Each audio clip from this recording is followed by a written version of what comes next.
Taurus babes, welcome to your September 2024 tarot reading. I'm Kate, I'm a tarot intuitive, and these are the collective messages for you. So if you are a Taurus sun, moon, rising, Venus, if you have a Taurus partner, tune in. These messages may be for you. The first card we have here is number 14, Mermaid, and the message here is beauty. I love the imagery on this. There's something about working with the energy of pearl or mother of pearl.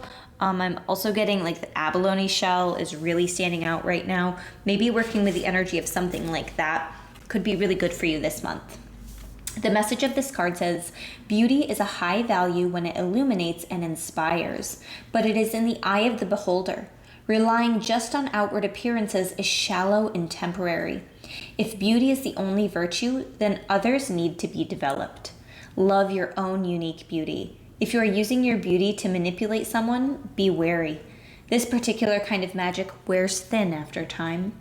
So part of what I'm hearing is be aware if you're being manipulative and pushing your agenda onto somebody else. What is it that you really want? And are you forcing somebody to, or making somebody feel bad for not aligning their values or interests to yours? So, as my earth signs, sometimes we can be a little bit bullheaded and we want what we want, right?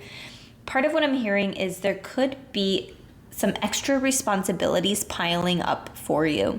And just because something is really important to you doesn't mean that it's going to be important to, say, your partner or your best friend or somebody else that is consistently in your life.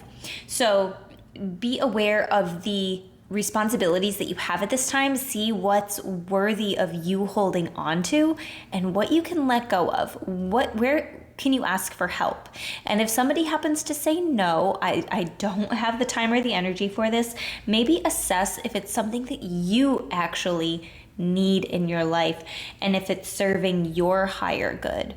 All right, so maybe do some critical thinking here. I'm now going to pull a rune for you to see what energy.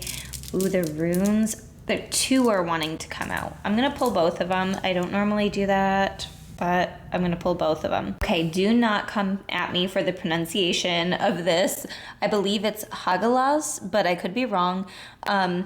It represents air energy and transformation. So there is some type of change or transformation on the horizon for you. And if you can convince yourself that this is your choice, your decision, it's gonna be a lot easier for you to handle and accept, I feel. This one, I believe, is pronounced Uruz, but I could be wrong again. It represents strength and creative force. How are you using your creative energy? Tapping into your sacral energy, clearing your sacral chakra could be really beneficial for you at this time. Spirit's encouraging you to use some creative problem solving to help you get through something that is well, a problem, okay? I'm gonna use the Rebel deck now, which has some swearing, so don't mind the language. It says, drop the fucking ego. Vulnerability is hot as fuck. It's time for you to be really open and honest with somebody. Now, maybe this is somebody at work. Maybe this is a loved one or a friend, but it's important that you drop the ego for a minute and just be vulnerable about how you're feeling. I don't feel like I can handle this responsibility at this time. It's too much, just as an example. But also, like, dropping the ego, I feel is going to be important, because I almost wonder if you're going to ask somebody for more help this month and they might tell you no, and I feel like it's going to hurt your feelings. But it's going to be important for you to not take it personally. Everybody's going through their own shit, right? And it says, you are talented and fucking amazing. The world needs your power. Use your voice. Just don't use it for dumb shit.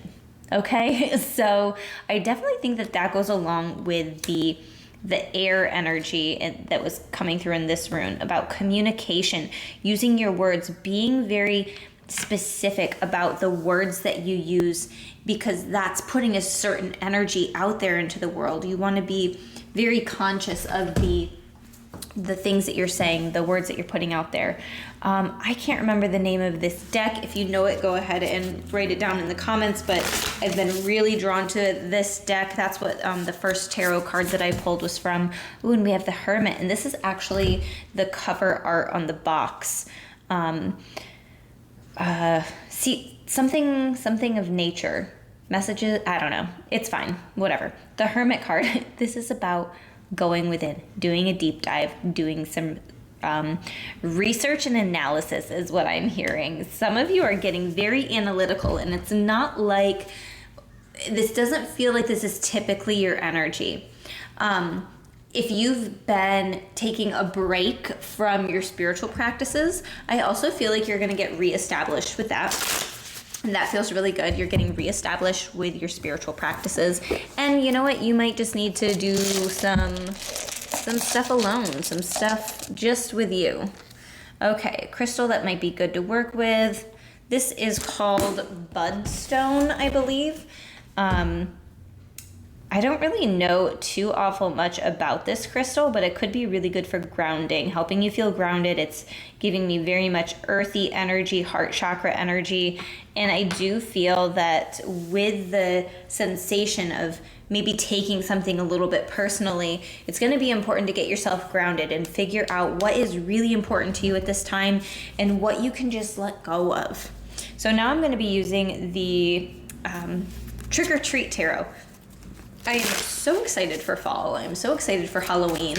I actually just ate a pumpkin cookie, and one of the messages that was coming through, because I almost started recording this about a half hour earlier, and I said, no, you need to eat first. So definitely Taurus vibes, but you could be craving some sweets.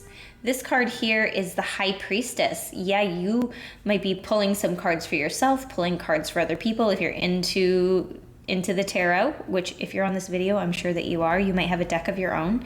I feel like you're receiving a lot of intuitive messages.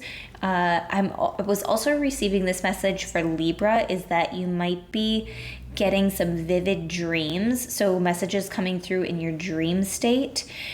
And clarity is coming in. Something is becoming very clear to you that wasn't before. I'm getting moon card energy, even though it hasn't come out yet. I feel like something that was once hidden or once unclear is being revealed to you. Knight of Swords. Again, we have some more air energy.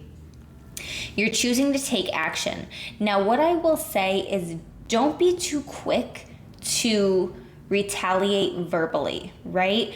If somebody is getting on your nerves, I have this red candle energy and the red sword, all the red is standing out, and I'm getting kind of like an angry vibe from it, or frustration.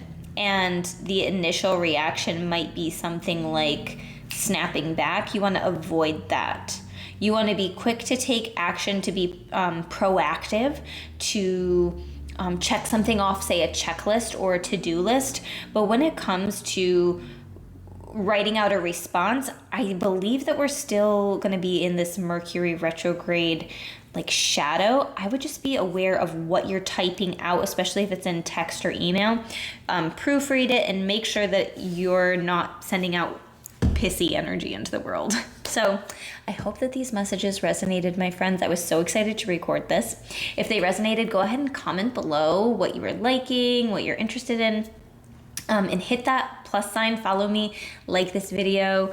And if you want a personal reading, you can book on my website, crystallizewithkate.com.